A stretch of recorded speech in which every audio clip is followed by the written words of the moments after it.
स्वामी जी श्री रामचरण जी महाराज की अनबे वाणी ग्रंथ राम रसायन बोध का पंचम प्रकरण चल रहा है। महाराज फरमा रहे हैं, रामचरण बैराग ने कनक कामणी फंद, कोई सुझा का उलझे नहीं उलझ पड़ा ते अंध।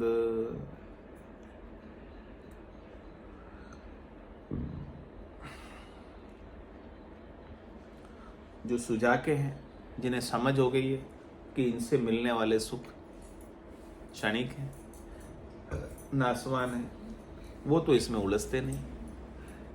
और जिन्हें इस बात का पता नहीं, वो अंधे इसमें उलझे ही रहते हैं। और बैराग के लिए महाराज फरमा रहे हैं कि राग से निवृत्त होने के लिए, वासना से निवृत्त होने के लिए आपकी जो नासमझी है, नादानी है, यही फंदा है। और सदगुरु के ज्ञान से आप नासमझी को, नादानी को दूर करो और दूर कर कर राग से रहित हो जाओ, वासना से रहित हो जाओ। ये वासना ही तो आपको पुनर्जन्म में धकेलती है। अंत काल में होती वासना, जहाँ में वासा पाया, कह सुखराम वासना ऊपर कर सवारिया। तो नक बेसर शोभा, नासिका रुकुंडल शोभा, कान यूं वैराग शोभता, त्याग से भी समता शोभा ज्ञान। कह रहे महाराज, ज्ञान की शोभा आप में समता से झलकती है और वैराग की शोभा शरीर संसार के सुखों के, वासना के, आसक्ति के त्याग से झलकती है। ना कोई सांचे ना कोई जांचे, भी सुख स्वाद न बाचे, राम भजे बैराग करारा, जे सांची कछनी काचे। महाराज फरमा रहे हैं कि उनके लिए ये संसार सच्चा नहीं है, उनके लिए संसार स्वप्नवत है, झूठा है। तो जब संसार स्वप्नवत हो गया, झूठा हो गया, तो वो संसार के सुख की याचना भी नहीं करते। किसी सपने में लॉटरी लग गई और जागने पर तो दूसरे दिन फिर इच्छा करेगा कि आज भी लॉटरी लगने का सपना है।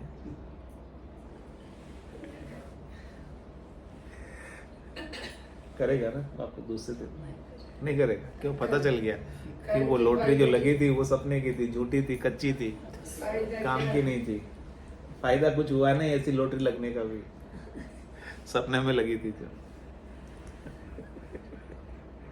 तो महाराज कह रहे कि जब उससे संसार की नश्वरता का पता चल जाता है कि संसार के सुख नाशवंत है, ना कोई सांचे, यहाँ के जितने सुख है वो नाशी, कुछ भी इसमें से सच्चा तो ना कोई झांचे। जब पता चल गया कि सांचे है ही नहीं, नोट सब नकली है यहाँ के, तो नकली नोटों की गड्डी लेने की आपकी इच्छा रहेगी? गड्डियां पड़ी है पर सब नकली है।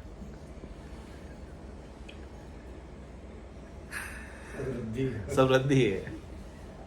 तो अब रद्दी को आप लेने की इच्छा करोगे? गहना है लेकिन सब नकली, इमिटेशन है।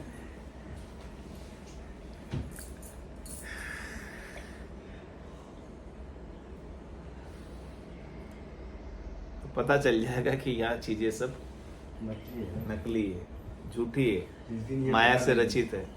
जिस दिन ये लग जाएगा उस दिन आज उठ जाएगा। तो महाराज यही तो समझा रहे कि आपको सत्य लग रही है अभी यहाँ की सब चीजें, तो कह रहे ना कोई सांचे, यहाँ कुछ सच्चा है ही नहीं। उमा कहते मैं अनुभव अपना, सतरी भजन जगत सब सपना। कह रहे सब सपना है संसार, लेकिन आपको सब सपना भी सच्चा लग रहा है।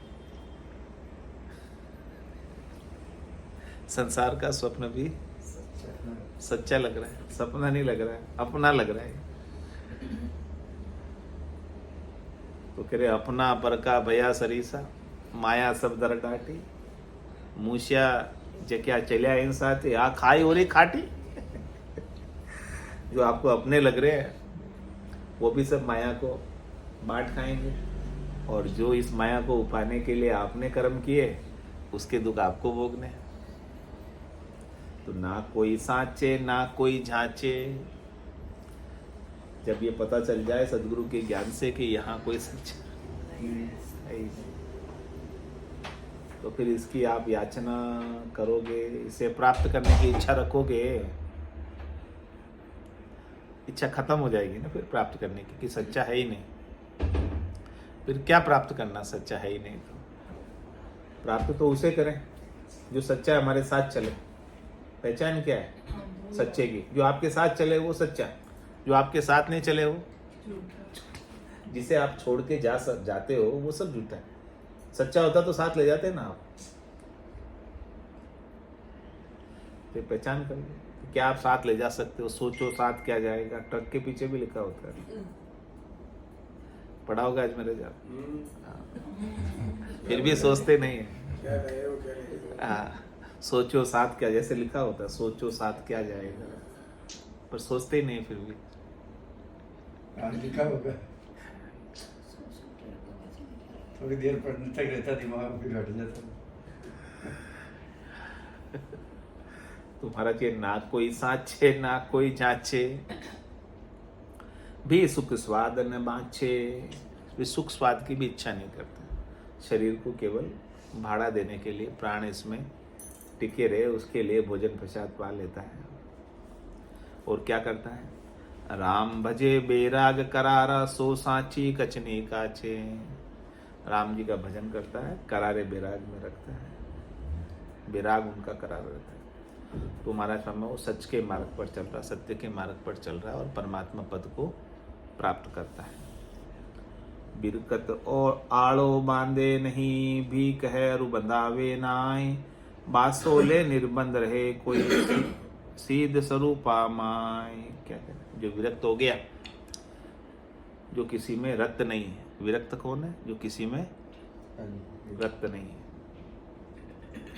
तो विरक्त आड़ो बांधे नहीं, वो अपना लगाव, वो अपना हेत, वो अपना मोह, वो अपनी आसक्ति किसी के साथ नाशी में चले जाने वाले में बांधता नहीं। उसी की पहचान है कि विरक्त है। बाकी वो उसमें अपना मोह कर ले, आसक्ति कर ले, हेत कर ले, तो विरक्त कहाँ हुआ? वो तो रत हो गया उसमें, नाशी में। तो विरक्त आड़ो बांधे नहीं, भी कह रु बंधावे नाही। कोई उससे कहता है कि भाई तू मेरे साथ हेत कर ले, तू मेरे साथ मोह कर ले, मैं तुझे ये सुख दूंगा, तो भी वो उसके साथ बंधता नहीं है। कोई ऑफर करे आगे होके तो बनता ही नहीं। कोई उसे सुख देने का ऑफर करे ना, उस ऑफर को भी वो नमस्कार कर देता है कि भाई मुझे नहीं चाहिए। यदि वो नमस्कार नहीं करे, उसे ले ले सुख को, बंध जाएगा। फिर बासोले निर्बंध रहे। महाराज कह रहे कि इस प्रकार का वो निज घर में वासा ले लेता है, निज स्वरूप में वासा ले लेता है, परम पद में, आनंद पद में, निर्भय पद में वासा ले लेता है, और वहां वासा लेकर संसार से निर्बंध हो, देह से निर्बंध हो जाता है, विदेही हो जाता है। कोई सीधे स्वरूपा माए, वासा कहाँ लेता है?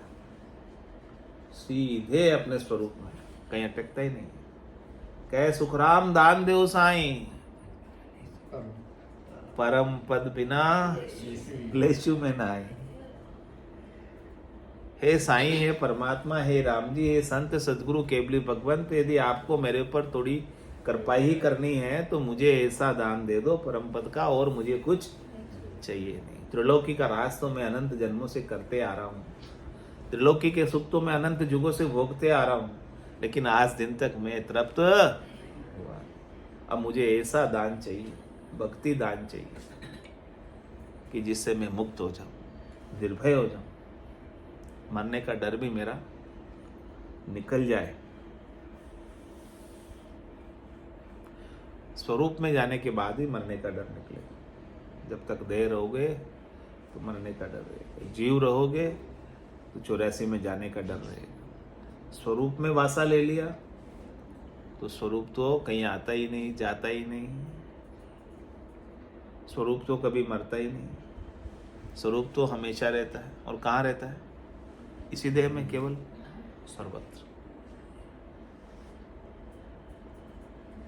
कोई जगह उस स्वरूप के बिना खाली नहीं। तो महाराज की कैसे आप सर्वज्ञ हो जाओ, सर्वत्र हो जाओ, असीम हो जाओ, अनंत हो जाओ, अपार हो जाओ, अगाध हो जाओ अपने स्वरूप में जाकर। छंद जंपाड़ में कह रहे महाराज, जे विश्व भवन तजी हरि को भज है, तजी है अपना भावना, सो भिक्षा हेत बिचर है, पुर में पर भवन न करी है गौना। विषय वमन तजी हरि को भजी है। विषय को महाराज ने क्या बोला? वमन बोला। वमन किसको कहते हैं? उल्टी।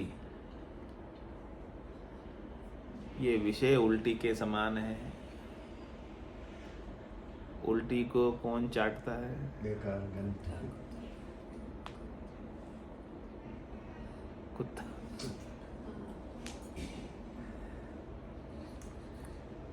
तो महाराज कह रहे कि आप ये विषय की वमन को चाटना चाहोगे, शब्द की, रूप की, रस की, गंध की, स्पर्श की, ये वमन है। यानी ये विषय यानी तजने योग्य है। जे विषय वमन तजी हरिकु भजी, विषय रूपी वमन को तज कर, जिसकी तरफ सूंघते भी नहीं है। अपन अपनी की भी उल्टी को भी सूंघते हैं क्या? हटते नहीं।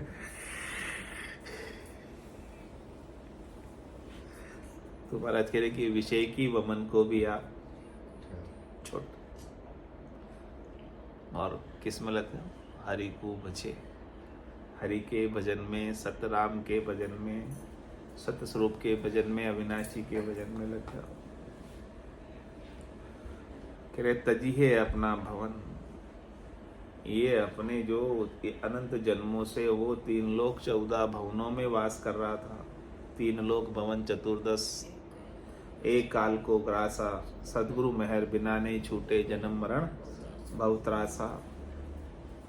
तो उसे अपना भवन 3 लोक 14 भवन, 7 नीचे के 7 ऊपर के, वो सब भवनों में वापस आता नहीं, छोड़ देता है। सो भिक्षा हेत बिचर है, पुर में पर भवन न करी है गवन। वो केवल अपना गुजारा करने के लिए, इस शरीर को भाड़ा देने के लिए, इस शरीर में प्राण बने रहे उसके लिए विचरण करता है। बाकी वो मुक्त है। पुर में घूमता है, यानी गांव में घूमता है, चाहे शहर में घूमता है। क्यों घूमता है? ऐसे मुक्त होकर घूमता है, भिक्षा के लिए घूमता है। और कोई उसे स्वार्थ, वैसा फकीर है कि उसको और कोई फिक्र है ही नहीं। तो पर भवन न करिए गौना। कह रहे महाराज वापस दूसरों के भवन में जाकर रहता नहीं है। वो कहाँ रहता है? अपनी स्थिति निज घर में ही रहता है, निज स्वरूप में ही रहता है। दूसरे सुखों में, शरीर में, संसार में, इंद्रियों में, वस्तुओं में गमन नहीं करता, वापस गमन नहीं करता, क्योंकि उसने समझ लिया कि ये विषय जो है उल्टी के समान है।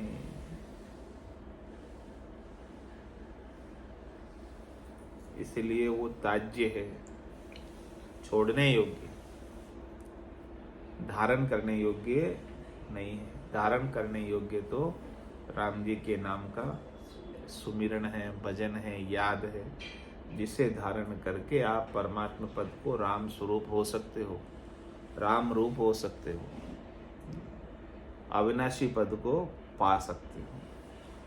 स्वामी जी श्री रामचरण जी महाराज की जय। राम निवास धाम की जय। सद्गुरु देव की जय। सत्य सनातन धर्म की जय। संत भगवान की जय। राम जी राम राम महाराज। राम राम सा राम राम सा राम राम।